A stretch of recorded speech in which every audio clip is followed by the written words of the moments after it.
છો બધા મજામાં ને? હું ગોળકિયા બનતી આપ સૌને મારા વંદન. તો આજે હું આપ સૌને એક મોટિવેશનલ નાની એવી વાત કહેવા જઈ રહી છું. એક વખત બે રાજા સામ સામે યુદ્ધ કરવાના હતા. રણભૂમિ તૈયાર થાય છે.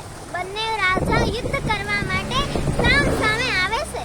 ત્યારે એક રાજાનો સેનાપતિ બોલી ઉઠ્યો કે મહારાજ, આપણે આપણા ગુરુજીના આશીર્વાદ લેવાનું તો ભૂલી જ ગયા. ત્યારે પહેલો રાજા ગુરુજીના આશીર્વાદ લેવા માટે જાય છે અને બીજો રાજા પણ પોતાના ગુરુજીના આશીર્વાદ લેવા માટે જાય છે. ત્યારે પહેલા રાજાને ગુરુજી આશીર્વાદ આપતા કહે છે કે પુત્ર, આ યુદ્ધની અંદર તારી હાર નિશ્ચિત છે.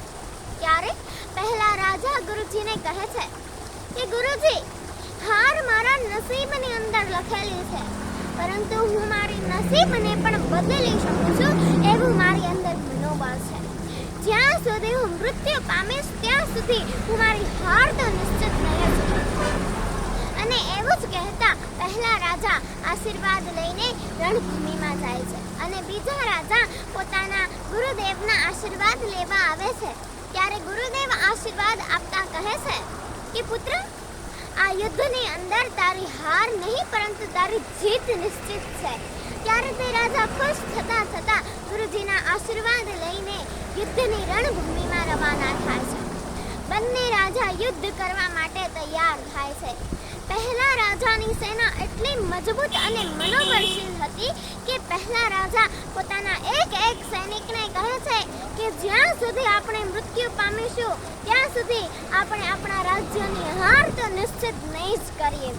આવી રીતે યુદ્ધ શરૂ થાય છે અને જે રાજાને આશીર્વાદ મળ્યા હતા કે તારી હાર નિશ્ચિત છે તે રાજા જીતે છે અને જેને આશીર્વાદ મળ્યા હતા કે પુત્ર, આ યુદ્ધની અંદર તારું વિજય છે, એ રાજાને હાર મળે છે.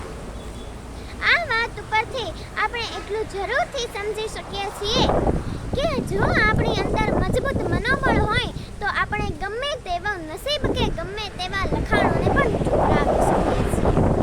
જય શ્રી કૃષ્ણ. જો તમને મારો વિડીયો ગમ્યો હોય તો લાઈક કરો, શેર કરો, સબસ્ક્રાઇબ કરો અને મારું બેલ આઇકન પ્રેસ કરવાનું ભૂલશો નહીં. Thank you.